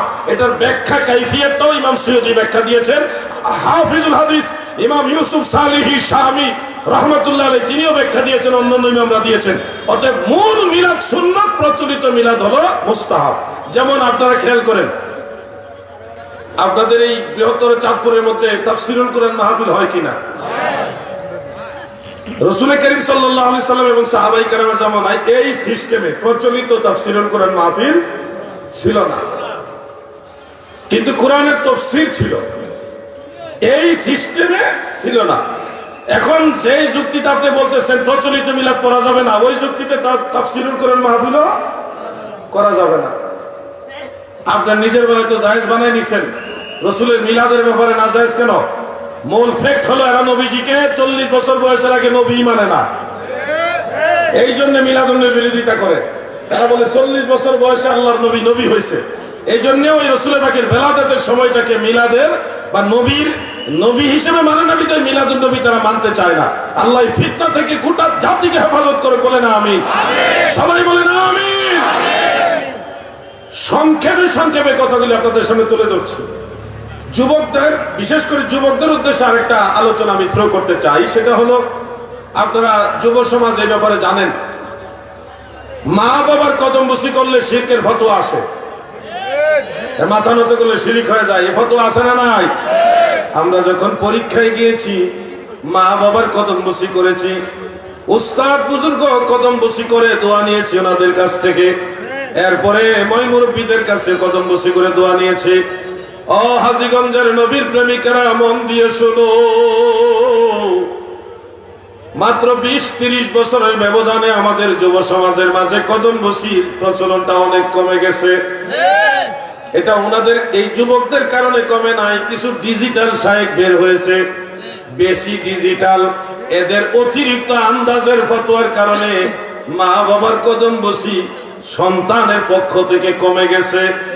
আজকে অধিকাংশ যুবকেরা মা বাবার প্রতি আদব রক্ষা করার চেষ্টা করে না। বেজার হয়েন না, আয়োজন করছেন আপনারাই। 40 গ্রামের যুবক ভাইরা, আপনাদের সম্মান, আপনাদের প্রতি মহব্বত রেখে আমি বলছি, মা বাবার সম্মান যদি না করেন, আপনি যত বড় আলেমই হন, বুঝদার হন, জ্ঞানী হন, যাই হন, আপনার কোনো দোয়া আল্লাহর কাছে কবুল হবে না। তুফাজ্জল হোসেন ভৈরবী সাহেবের নাম মনে আছে? তিনি একটা গান গাইতেন, ইসলামী সঙ্গীত। মা বাবার কথা মতো যে জন চলে না, মা বাবার কথা মতো যে জন চলে না, আল্লাহ নবীজির দয়া তারা পাবে না রে, আল্লাহ নবীজির দয়া তারা পাবে। স্বয়ং রাহমাতুল্লিল আলামিন নবী যখন দেখলেন দুধ মা হালিমাতু সাদিয়া রাদিয়াল্লাহু তাআলা আনহা আসলেন, নবীজির গায়ের চাদর মুবারক খুলে এইভাবে বিছাইয়া দিলেন মাকে বসাইবার জন্য। আপনারা কোনদিন মায়ের জন্য এরকম করেছেন? আল্লাহর হাবিব যিনি, যার উপরে সৃষ্টি জগতে আর বড় কেউ নাই, সেই নবী নিজের গায়ের চাদর মুবারক বিছাইয়া দিছে দুধ মায়ের জন্য। সরাসরি গর্ভধারিণী মাও না, দুধ মা, তিনার জন্য গায়ের চাদর মুবারক বিছাই দিছে। আল্লাহর হাবিব রাহমাতুল্লিল আলামিন বলেছেন, সন্তান যদি মায়ের পায়ে চুমা খায়, ওই চুম্বনটা আল্লাহর জান্নাতের চৌখাটে গিয়ে লাগে। ও যুবক ভাইরা, আমি নিজে এটা আমল করি মাঝে মধ্যে। আমার মা, আমার আব্বা, আল্লাহ পাক দুজনকে হায়াতে বাঁচিয়ে রেখেছেন। সুযোগ পাইলে আলহামদুলিল্লাহ আমার আব্বা আম্মা দুইজনের কদম বসি করি, সরাসরি মায়ের পায়ে চুমা খাই। আম্মা জান যখন বিছানায় শুয়ে থাকে রাতের বেলায়, চুপচাপ পায়ের কাছে বসে পায়ের মধ্যে চুমা খাই। আলাদা একটা অনুভূতি এখানে ফিল করি, একটা ব্যতিক্রম শান্তি পাই। মনে হয় যে পৃথিবীতে যত শান্তির জিনিস আছে, এটা সবচেয়ে বড় শান্তি পাই। এই জায়গাটা চুমা দিলেই মনে হয় কি যেন একটা আনন্দ, কি ব্যতিক্রম একটা শান্তি এই হৃদয়ের ভিতরে লাগে। আমি 40 গ্রামের যুবক ভাইদের কাছে বিনয় করে বলছি, আপনারা এই কথাটা রাখবেন কিনা যে মা বাবার কদম বসি করবেন? যুবক ভাইরা বলে মা বাবার কদম বসি করবেন নি? সবাই, সব যুবক ভাইরা বলেন ইনশাআল্লাহ।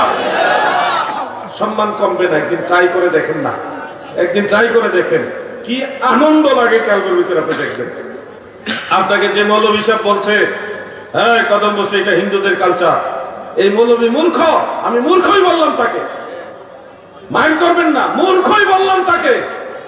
কেন জানেন? 10 জন সাহাবী থেকে কদম বসির হাদিস বর্ণিত আছে। সিহাসিত্তা 3টা কিতাবের মধ্যে কদম বসির হাদিস বর্ণিত রয়েছে। আবু দাউদে, তিরমিজিতে, ইবনে মাজাতে, ইমাম বুখারীর কিতাবের মধ্যে পর্যন্ত কদম বসির হাদিস আছে। আর এ বলতেছে কদম বসি বিদআত, শিরক, এটা হিন্দুদের কালচার। যেই লোক সিহাসিত্তার হাদিস জানে না, এ লোক আলেম, এটা বিশ্বাস করতে কষ্ট হবে না আমাদের? মাথা নত করলে শিরক হয়ে যাবে, এই যুক্তি চলবে না। এখানে ইন্নামাল আমালু বিন্নিয়াত, নিয়তের ব্যাপার আছে। নিয়ত করে যদি সেজদার উদ্দেশ্যে মাথা নত করে, তাহলে হারাম শিরক হবে। কিন্তু আপনি সেজদার জন্য মাথা নিচে যায়নি, আপনার মা, আপনার বাবা বসে আছেন, চেয়ারে বসে আছেন বা খাটে বসে আছেন বা শুয়ে আছেন, তখন আপনার বাবা, মা বা উস্তাদ ওনার পায়ে চুমা খেতে গিয়ে মাথাটা সামান্য নত হইলে শিরক যদি হয়ে যায়, তা আপনি আপনার ঘরের দরজার যে সিটকারি বা লক লাগাইবেন, খুলবেন নিচেরটা, তখন কেমনে কি করবেন? কোনো কারণে যদি হাতের থেকে মোবাইলটা পড়ে যায়, আজকের মাহফিলে তো এরকম ঘটনা হইতে পারে, হাত থেকে মোবাইলটা নিচে পড়ে গেছে, তুলবেন না? মোবাইলটা কি তুলবেন না? তুলতে গেলে তো মাথা একটু নিচে যাবে, তখন কি শিরক হয়ে যাবে নাকি? শিরক কি এত সস্তা? এরা পাইকারি করে মানুষকে শিরক আর বিদআতের ভয় দেখাইতেছে। মা বাবার কদম বসি করবেন, কদম বুসির নিয়তে মা বাবার কদম বুসি করবেন। যদি এই কারণে আল্লাহ তাআলা হাসরের ময়দানে আপনার গুনাহগার বানায়, আপনারা সবাই সাক্ষী, সেজদার নিয়তে না, কদম বুসি নিয়তে কদম বুসি করবেন। এটার কারণে আল্লাহ নিঃসন্দেহে কোনো আপনাদেরকে পাকড়াও করবে না। এরপর আপনাদেরকে উৎসাহিত করার জন্য বলছি, গুনাহ হইলে এটার দায়ভার আমি নিব। তারপরে মা বাবার সম্মান করবেন, মা বাবার ইজ্জত করবেন, মা বাবার কদম বুসি করবেন। উস্তাদের মধ্যে বুজুর্গ উস্তাদ হইলে কদম বুসি করবেন। কয়েকদিন আগে কসবা থানা একটা মাহফিলে গেছিলাম বারাই গ্রামে। আমার স্কুল জীবনের একজন স্যার, ভুইয়া স্যার নামে খ্যাত স্যার, মঞ্চে বসে, আমি জানি না স্যারের আগে তো দাঁড়িয়ে ছিল না, এখন দাঁড়িয়ে রাখছে চিনি নাই, ওয়াজ করতেছি। ওয়াজের ভিতরে ভুইয়া স্যারের একটা ঘটনা আমার জীবনে আছে। স্যারে আসতেছে, আমি বাইসাইকেল দিয়ে চালাইয়া টিফিন ক্যারিয়ার দিয়ে আমার আব্বা জানের জন্য খাবার নিয়ে যাইতেছি বাজারে, দোকানে। এখন দেখি স্যার আসতেছে। স্যার যখন আসতেছে, কলিজাটা ধুপ ধুপ করে কাঁপা শুরু করছে। স্যারের সামনে সাইকেল চালাইছি, এটা মারাত্মক বেয়াদবি মনে করিস। মানে ওই সময় আমরা মনে করতাম যে স্যারের সামনে সাইকেল চালানো বেয়াদবি। লাভ দিয়ে মাইন্না সাইকেল সহ টাইম না, এই যে আছে রাস্তা থেকে সাইডে হলো ধান খেতের সাইডে নামছি সাইকেল নিয়ে, এক হাতে টিফিন ক্যারিয়ার আর এক হাতে সাইকেল নিয়ে ওখানে দাঁড়াইয়া কাঁপতাছি, ডরাইতাছি। স্যারের সামনে সাইকেল চালাইছি, এটা অনেক বড় বেয়াদবি হয়েছে, কালকে স্যারে মারবো। চিকন বেদ দিয়া, জালি বেদ দিয়া ফিটা দিব, ডরে কাঁপতাছি। স্যারে যাওয়ার সময় আসসালামু আলাইকুম লম্বা একটা সালাম দিছি। স্যারে বুঝতে পারছে যে এটা আদব প্রদর্শন করার জন্য করছি। যাওয়ার সময় গেছে উফরুট কই যেতে যে স্যারে গেছে, আমিও টান দিয়া সাইকেল উঠছি না, যাইতাছি সাইকেল ঠেললে দোকানে গেছে আব্বার কাছে। আব্বা তো ভাবছে না জানে কোথায় কি গন্ডগোল হয়েছে কিনা, মারামারি করে আইছে কিনা, ডরাই গেছে আব্বা, কিছু হয়েছে কিনা। আমি এই ঘটনাটা বলতেছি, স্যারে যে আমার পাশে বসে, আমি তো চিনি নাই। স্যারে কয় আমি ওই আর কি ওয়াজ বাইরে মুখ দিয়া ওয়াজ গেছে বন্ধ হয়ে লাভ মেরে গেছে, স্যারের কদমে পড়ছি। স্যার বেয়াদবি নিয়ে নামের সামনে চেয়ারে রয়েছে, আমাদের সাথে চেয়ারে বেশি বেয়াদবি মাফ করে দেন, কদম ধরে বসে রয়েছে স্টেজের মধ্যে। স্যারে যখন কইছে তুই ওয়াজ কর, তোরে হুকুম দিলাম ওয়াজ কর, এরপর আবার বইছি, কিন্তু বইলো আর ওয়াজ বাইরে না মুখে দিয়ে ডরে। এখনো সেই ফিলিংসটা আমাদের ভিতরে কাজ করে। কিন্তু আমার এই প্রজন্মের যুবক ভাইদেরকে আমি বিনয় করে বলে যাচ্ছি, আপনারা যদি আপনাদের মা বাবা উস্তাদকে সম্মান করেন, আপনাদের সম্মান কমবে না। আল্লাহ আপনাদের দুনিয়া আখিরাতে সম্মান বাড়াই দিবে, ঠিক কিনা বলেন? এজন্য বলছি মা বাবার কদম মুসি করবেন, উস্তাদকে সম্মান করবেন, সম্মান কমবে না, আল্লাহ সম্মান বাড়াবে। সময় কম বিধায় আমি একটা সিস্টেম করি, মাত্র অল্প কয়েক মিনিট আমি আলোচনা করবো। আর এর মাঝে একটা কাজ করি, যেহেতু যুব সমাজের আয়োজন, তাও 1-2 গ্রাম 10-20 গ্রাম না 40 গ্রামের আয়োজন।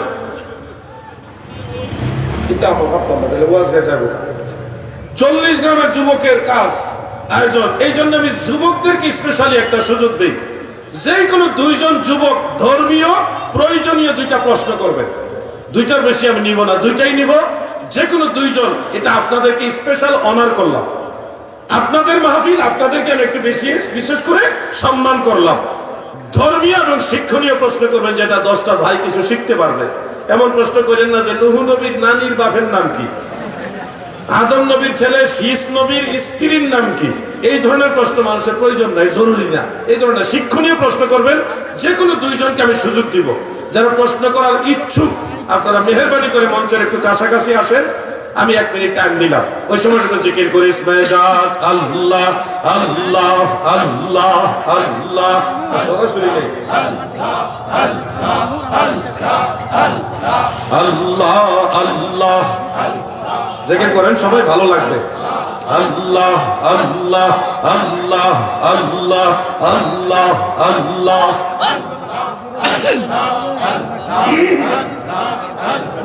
সাদের জীবন বিফলে গো, সোনার জীবন বিফলে, নবী আপনাই না পাইলে।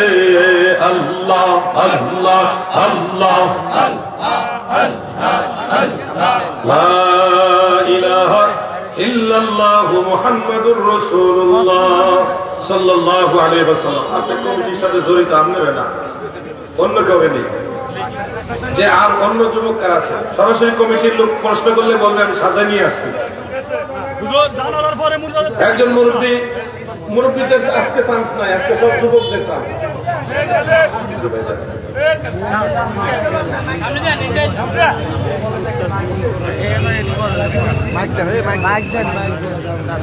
আচ্ছা, বুঝতে পারছি। মহিলা মারা গেলে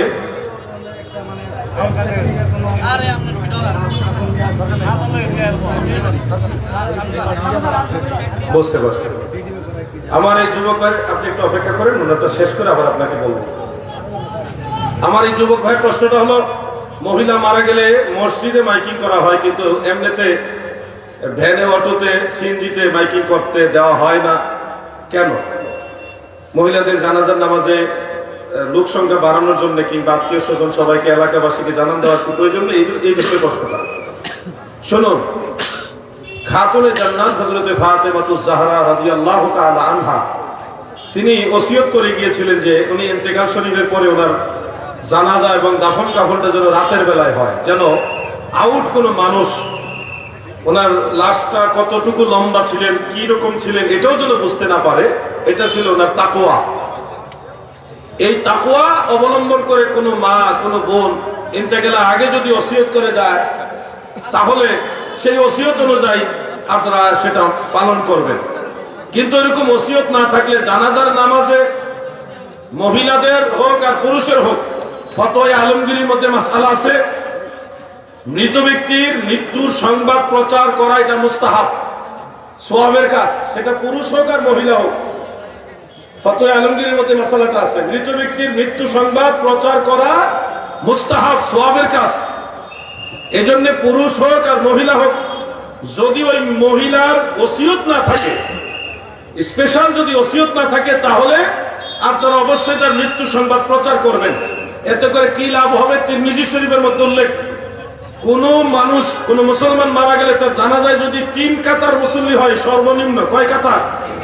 3 কাতার, এর উপরে 5, 7, এই বেজুর আরো বাড়বে, সর্বনিম্ন 3 কাতার মুসল্লি যদি হয়, এবং সহিহ মুসলিমের মধ্যে আছে কমপক্ষে 40 জন পরহেজগার মুসলমান যদি সেই জানাজার নামাজে উপস্থিত থাকে, কতজন? 40 জন। কথাগুলি ভালোভাবে খেয়াল করবেন। কমপক্ষে 40 জন, ঊর্ধ্বে 100 হতে পারে, আরো বেশি হতে পারে। আর সর্বনিম্ন 3 কাতার, ঊর্ধ্বে 5, 7, আরো বেশি হতে পারে। এই যে 40 জন মুত্তাকি মুসলমান আর 3 কাতার মুসল্লি যদি কোনো মুসলিম মুসলিমা নারী পুরুষের জানাজার নামাজে উপস্থিত হয়ে জানাজায় শরীক হয়, জানাজা পড়ায়, অংশগ্রহণ করে, আল্লাহর নবী বলেছে তাদের এই জানাজায় অংশগ্রহণ হয়ে নামাজ পড়ার উসিলাই তাকে জান্নাতে দেওয়া হবে। গুনাহ খাতা যা আছে মাফ করে দিবে, শুধুমাত্র এইটুকু উসিলাই। এই জন্য আপনাদেরকে বলবো, আমার এই যুবকদের প্রশ্নটা খুবই দরকারি প্রশ্ন, যুগের চাহিদা অনুযায়ী প্রশ্ন। মসজিদের মাইকে এলান করেছেন, পাশাপাশি সম্ভব হলে এলাকার মানুষকেও এলান করবেন, জানাজার নামাজের জন্য মুসল্লি সংখ্যা বাড়ে। আল্লাহ যেন আমাদেরকে ওইভাবে আমল করার তৌফিক দেন, বলেন আমিন। কি এই সংক্রান্ত নামাজ, জানাজা, এই সংক্রান্ত অনেকগুলি মাসআলা এই বইটার মধ্যে উল্লেখ করেছেন। আযান, ইকামত, ওযু, নামাজের শুরু থেকে শেষ পর্যন্ত প্রত্যেকটা মাসআলা, তারাবির নামাজ সহ, ঈদের নামাজ, জুমার নামাজ, জানাজার নামাজ, জানাজার পরে দোয়া, ফরজ নামাজের পরে দোয়া, আজানের আগে সালাত সালাম, আজানের পরে দোয়া, এই ডিটেল সবকিছু একসাথে এই বইটার মধ্যে পেয়ে যাবেন। যুব সমাজের প্রত্যেকেরই বইটা প্রয়োজন। লা মাযহাবীদের খণ্ডন করে করে বইটা লিখেছে হানাফি মাযহাবের পক্ষে। বইটার নাম প্রিয় নবীজির সালাত। এই বইটা হাদিয়া 500 টাকা, বড় বই তো প্রত্যেকের সংসারই লাগবে, নারী পুরুষ সবার দরকারি, বইটা সংগ্রহ করে নেবেন। আরেকটা বই আছে নবীজির নূরের তৈরি, এটার পক্ষে, মাটির ব্যবসায়ী যারা, আপনারাও পড়বেন। এই বইটা 200 টাকা হাদিয়া, সংগ্রহ করে রেখে দেন। আরেকজন যুবক, জি আপনি কমিটিতে আছেন না? আচ্ছা, তাহলে বলেন। আসসালামু আলাইকুম। ওয়ালাইকুম আসসালাম। মানুষ মারা গেলে জানাজার পরে লাশ কাঁধে নিয়ে চলে যায়, জানাজাই নাকি দোয়া, জানাজার পরে দোয়া নেই? ধন্যবাদ, অনেক মূল্যবান প্রশ্ন করেছেন। জানাজার পরে অনেকে দোয়া করে না, জানাজা শেষ হলে লাশ কাঁধে নিয়ে চলে যায় এবং তারা বলে জানাজাটাই দোয়া, এরপর আর দোয়া লাগে না। এই প্রশ্নের উত্তরে আমি এক কথাই বলবো, শুনুন, জানাজার নামাজটা শুধুমাত্র দোয়া নয়, এটা নামাজ। আল্লাহ তাআলা নিজে জানাজাকে নামাজ বলেছে, সালাত বলেছেন। আল্লাহর নবীও জানাজাকে সালাত বলেছেন। কোরআন শরীফের সূরা তাওবার 84 নম্বর আয়াত, যুবক ভাইরা বলেন কত নম্বর আয়াত?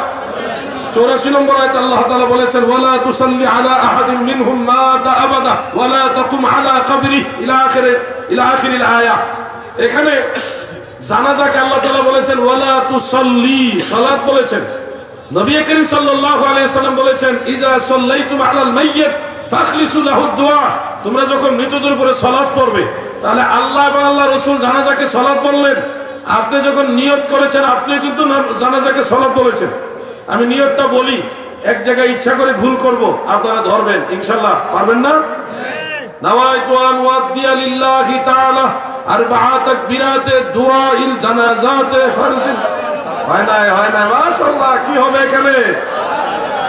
তাহলে দেখেন নিয়ত করার সময় আপনারা বলছেন জানাজা এটা সালাত, সালাতিল জানাজাতে বলছেন, সালাত বলছেন।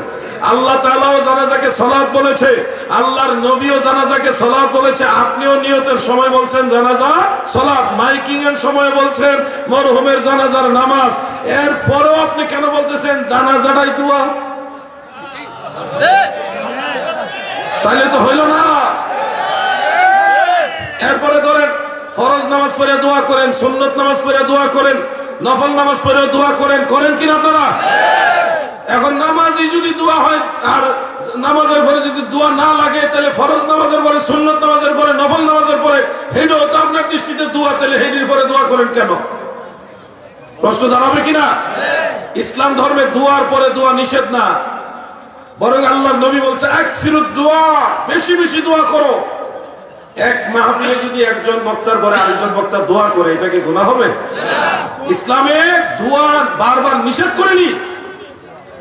এখন এক কথাই মনে রাখবেন, আমাদেরকে যদি প্রশ্ন করেন যে হুজুর জানাজার পরে দোয়া এটা কেন করেন, আমরা কয়েকটা উত্তর দিবার মধ্যে একটা উত্তর হলো আল্লাহর নবী নিজেই জানাজার পরে দোয়া করেছেন, এই জন্য আমরা করি। এবার একটা হাদিস আমি সবসময় যেটা বলি সেটাই আপনাদের শোনাই। আমার জানা মতে 20টার উপরে হাদিস আছে জানাজার পরে দোয়ার পক্ষে। একটা হাদিস সহিহ মুসলিমের হাদিস নাম্বার 2276। বলেন হাদিস নাম্বার কত?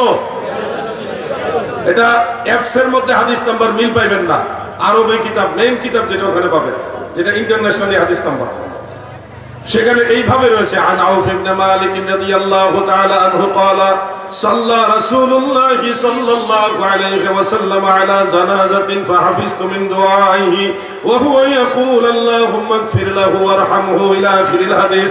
হযরত আউফ ইবনে মালিক বলেন আল্লাহর নবী যে এক ব্যক্তির জানাজার নামাজ আদায় করলেন, সেই জানাজার পরে নবী দোয়া করেছেন, আমি শুনে শুনে সেই দোয়াটা মুখস্থ করেছি। এত সুন্দর দোয়া করেছে গো, ওই দোয়া শুনে আমার কাছে আক্ষেপ হচ্ছিল, আমি যদি এই মৃত ব্যক্তি হইতাম আর আল্লাহর নবী আমার জন্য এইভাবে দোয়া করতেছেন, কতই না ভালো হইতো। দয়াল নবী যে এই দোয়া কখন করেছেন এই ব্যাপারে স্পষ্ট উল্লেখ করেছেন ইমাম নববী রাহমাতুল্লাহ আলাইহির শরহে মুসলিমের মধ্যে। আল্লাহর হাবিব সেই দোয়াটা করেছেন বাদা সালাত, জানাজার নামাজের পরে। অতএব আমার প্রশ্ন এবার 40 গ্রামের যুবকদের কাছে, মুরব্বী বাবারা সহ সবাই আপনারা বলুন, রাহমাতুল লিল আলামিন নবী যেহেতু জানাজার পরে দোয়া করেছেন, সেহেতু জানাজার পরে দোয়া জায়েজ না না জায়েজ? জবান খুলে বলেন জায়েজ না না জায়েজ? আমি কওমি মাদ্রাসার আলেম ভাইদেরকে সম্মান দিয়ে একটা কথা বলতে চাই, ওনারা জানাজার পরে দোয়া করতে চায় না কেন? তাদের দলিল কি? তাদের দলিল হাদিস না, কোরআনের আয়াত না, ওনাদের দলিল হলো কয়েকটা ইবারত, ফিকহ কিতাবের ইবারত। সেখানে কি রয়েছে? ইবারত হলো লা তাকুমু লিদ-দুআই বাদা সালাতিল জানাজা, জানাজার নামাজের পরে দোয়ার জন্য দাঁড়াবে না, এটুকু। এরকম দুই একটা ইবারত আছে, এগুলি পরে ওনারা মনে করে জানাজার পরে দোয়া করা জায়েজ না। ভাই একটু জিম্মেদারি নিয়ে আমানতদারিতার সাথে মানুষের কাছে কথাগুলি প্রকাশ করবেন। এই যে ইবারতটা, এটা সম্পূর্ণ না, এর আগে পিছে আরো কথা আছে। সম্পূর্ণ ইবারতটা বলুন, দেখবেন আপনার ভুল ভেঙে যাবে। জানাজার পরে দোয়া করা যাবে না, এই কথার পিছনে যে ইবারত বলা হয় লা তাকুমু লিদ-দুআই বাদা সালাতিল জানাজা, ইবারত এখানে শেষ না, আরো আছে লিআন্নাহু ইউশবিহুস সালাহ। এই কথাটা বলেন না কেন ভাইয়া? জানাজার পরে যেভাবে কাতারবন্দি হয়ে আপনারা নামাজ পড়েন, ওইভাবে যদি দোয়ার জন্য দাঁড়িয়ে থাকেন, তাহলে এটা নামাজের সাথে সাদৃশ্য হয়। তসবিহ হয়, ম্যাচিং হয়ে যায়। এই জন্য ফকিহগণ কিয়াস করে বলেছেন জানাজার পরে তোমরা দোয়ার জন্য কাতারবন্দি হয়ে দাঁড়াবে না। আপনারা কি কাতারবন্দি হয়ে দোয়া করেন না কাতার ভেঙে দোয়া করেন? তাহলে তো ফতোয়া মোতাবেক আমরা ঠিকই আছি। এরপর আরেকটা ইবারত নিয়ে ওনারা জালিয়াতি করেন। প্লিজ আপনারা মনোযোগ দিয়ে শুনবেন। আমি জানি এখানে আশেপাশে আপনারা শুনছেন, না শুনলে আপনাদের লোকেরা শুনছে। আরেকটা ইবারত হলো খুলাসাতুল ফাতওয়ার মধ্যে ইমাম তাহির ইবনে আব্দুর রশিদ আল বুখারী রাহমাতুল্লাহ আলাইহি তিনি লিখেছেন লা ইয়াদউ বা'দা তাসলিম। আপনারা শুধু এটুকুই বলেন। আমি আজকে বলছি এটুকু বলে শেষ করেন কেন? ফতোয়া বাহারুল রায়কের মধ্যে দেখেন এবারত এখানে শেষ না, আরো আছে। এখানে শেষ না, এবারটা আরো আছে। খুলাসা কিতাবের রেফারেন্স আছে লা ইয়াদউ বা'দা তাসলিম ওয়া আনিল ফাদলি লা বা'সা বিহি। জালিলুল কদর ফকি মুজতাহিদ ইমাম ফাদলি বলেছে জানাজার পরে দোয়া করা কোনো অসুবিধা নাই, জায়েজ, সুবহানাল্লাহ বলে। কিন্তু আমাদের ভাইরা ওই অংশটা বলে না। কেন রে ভাই? গোপন করে লাভ কি? সত্য সঠিক জিনিসটা আমরা জানতে চাই কিনা বলেন? সবাই বলেন চাই কিনা? আমরা বলি জানাজার পরে দোয়া করা মুস্তাহাব। আমাদের কি জালালী সাহেব আসছেন, আলমগীর হোসেন জালালী সাহেব, ওনার জন্য একটা তাকবীর দেয়। নারায়ে তাকবীর, নারায়ে রিসালাত, আহলে সুন্নাত ওয়াল জামাত, মাওলানা আলমগীর হোসেন জালালী সাহেবের আগমন। নারায়ে তাকবীর, নারায়ে রিসালাত। যুবক ভাইরা, এই ব্যাপারে আমি আলাদা একটা কিতাব লিখছি জানাজার পরে দোয়া নিয়ে। আমি আলাউদ্দিন জিহাদি মরে গেল না থাকলেও আপনাদের প্রয়োজন যা যা দলিল এগুলো আমি লিখে যাচ্ছি। ইতিমধ্যে প্রায় 30টার উপরে কিতাব লিখছি যেগুলি প্রয়োজন যুগের চাহিদা অনুযায়ী। প্রতিনিয়ত লেখালেখি আমি করছি, চালিয়ে যাচ্ছি। আপনারা এগুলি পড়বেন, নিজেরাও সহযোগিতা করবেন। এই জন্যে আমি আর আলোচনার সামনে নিলাম না। যদি হায়াতে বেঁচে থাকি আমাদের নবীকে বিশ্ব নবী বলা যাবে কি? প্রিয় নবীজিকে বিশ্ব নবী বলা উচিত না। কারণ বিশ্ব শব্দটাকে আরবিতে বলা হয় আলম।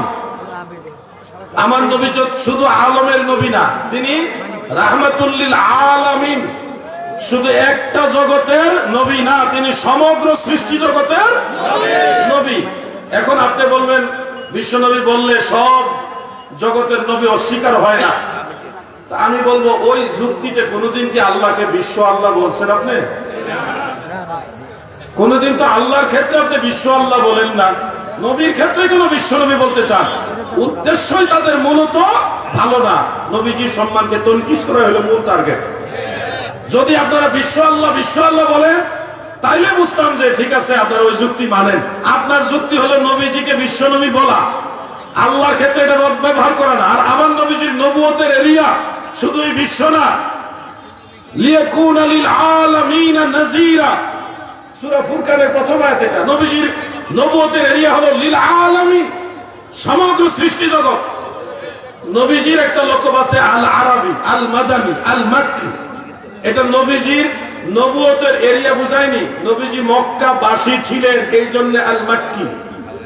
নবীজি মদিনার বাসিন্দা ছিলেন, এই জন্য আল মাদানী। নবীজি কুরাইশ বংশের ছিলেন, এই জন্য আল কুরেশি।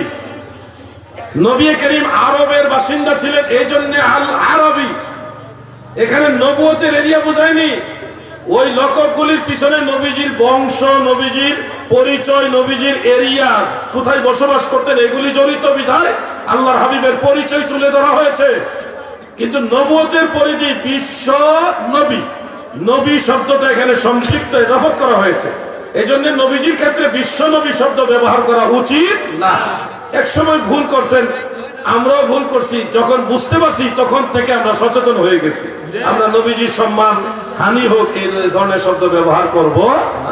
আল্লাহ তাআলা আমাদের সবাইকে সুন্নতের পক্ষে।